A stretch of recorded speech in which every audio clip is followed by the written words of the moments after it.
Hey guys, Phu Quocல டே 1 நம்ம first விண்ட்பர்ல் safari போனோம். அங்கே வந்து ஒரு பபிள் டீயை வாங்கிட்டு அப்படியே கிளம்பி நம்ம நெக்ஸ்ட் போன இடம் பார்த்தீங்கன்னா கிராண்ட் வேர்ல்ட். என்ட்ரன்ஸ் பார்க்கவே பிரம்மாண்டமாக இருந்துச்சு. இவ்வளோ பெரிய ஸ்ட்ரக்சரை வந்து பேம்புவாலே கட்டியிருக்காங்க. அண்ட் இதுக்குள்ளே தான் நேற்று நம்ம பார்த்த டெடிபேர் மியூசியமும் இருந்தது. அண்ட் இந்த ஃப்ரெஞ்ச் தீம் பில்டிங்ஸும் இருந்தது. ஆல்ரெடி நம்ம ஹனாய் ஹலாங் பே ட்ரிப் போனப்பவே இந்த மாதிரி பார்த்துருப்போம். பட் அதை விட இது பெருசு, இதுதான் ஒரிஜினல். நிறைய பேர் சோலோ ட்ரிப் போயிட்டு எப்படி ஃபோட்டோஸ் வீடியோஸ்லாம் எடுக்கிறீங்க, யார் எடுத்து கொடுக்குறான்னு கேட்குறீங்க. என் பின்னாடி அந்த ப்ரௌன் கலர் ட்ரெஸ் போட்டு வரவங்கலாம் வந்து இங்கே நமக்கு அசஸ் பண்ணுறதுக்காகவே இருப்பாங்க. இங்கே மொத்தமாக காம்போவாக டிக்கெட் எடுத்ததுனால இந்த பாஸ்போர்ட் கொடுத்து ஒரு இடமா நம்ம சுற்றி பார்க்க ஸ்ட்ரைக் அவுட் பண்ணிட்டு அந்த ப்ரௌன் கலர் ட்ரெஸ் போட்டவங்க நம்ம கூடயே தான் வருவாங்க. இப்போ இந்த பாஸ்போர்ட்டில் என்னெல்லாம் கவர் ஆகும்னா, இந்த ட்ராம்ப் ரைடு நம்ம நடந்து போயெல்லாம் ஃபுல்லாக பார்க்க முடியாது. உள்ளுக்குள்ளே 7 கிலோமீட்டரு. ஸோ இது வந்து தனியாக பே பண்ணி போகிறதுக்கு இதில் காம்போவாக வர்றது வர்த் தான். அண்ட் ஆல்சோ இந்த 2 காயின் கொடுத்து இந்த ஒரு வியட்நாமீஸ் கல்ச்சர்டு ஒரு வேர்ல்டுக்குள்ளே விடுவாங்க.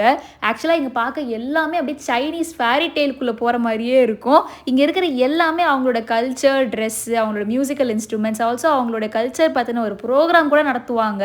அவ்வளோ பெரிய இடத்துல நைட்டு பார்க்கறதுக்கு பயங்கரமாக இருக்கும். பட் என்னோட பேட் லக், நான் டே டைமில் போனேன். வியட்நாமீஸோட ட்ரெடிஷ்னல் ட்ரெஸ்லாம் போட்டு ஃபோட்டோ ஷூட் பண்ணலாம்னு நினச்சேன். பட் ஃபோட்டோ ஷூட் பண்ணி தர மாட்டாங்களா. அந்த ட்ரெஸ்ஸும் ரொம்ப காஸ்ட்லி. எதுக்குன்னு வேடிக்கை மட்டும் பார்த்தேன். அந்த 2 காயினுக்கு வந்து அங்கேயே சுவீனியர் வாங்கிக்கலாம். நான் இந்த ஃபேன் வாங்கிக்கிட்டேன். இவ்வளோ அழகான இடத்துல ஒரு ஃபோட்டோ ஷூட் பண்ண முடியலங்கிறத வழி என்ன மாதிரி ஒரு ஃபோட்டோ பைத்தியத்துக்கு தான் புரியும். உங்களுக்கும் புரியுது அப்படின்னா பிளாக் ஹார்ட் கமெண்ட் பண்ணுங்க. நம்மளோட டே 1 செம்ம ஸ்மூத்தாக போச்சு. காரில் வேற அந்த டிரைவர் நான் ரொம்ப ஸ்வீட்டாக இருந்தார். மேலே எனக்கு சன்ரூஃப் எல்லாம் திறந்து விட்டார். நான் வரைக்கும் நம்ம விளையாண்டதே இல்லை. ஏன் நேரம் கொஞ்ச நேரத்துலேயே மழை வர ஆரம்பிச்சிச்சு. ரூமுக்கு போன உடனே ஸ்விம்மிங் பூல் போயிட்டேன். பட் ஆனால் லைட்டாக இருட்டானதுக்கு அப்புறமேட்டு பீச்சுக்கு போக பயமாக இருந்தது. ஸோ ஸ்விம்மிங் பூல்லே விளையாடிட்டு அங்கே வந்து வெறும் பீட்சா மட்டும் தான் கிடைக்கும்னு சொன்னாங்க. ஸோ அன்றைக்கி நைட் பீட்சாவை சாப்பிட்டு தூங்கிட்டேன். பை.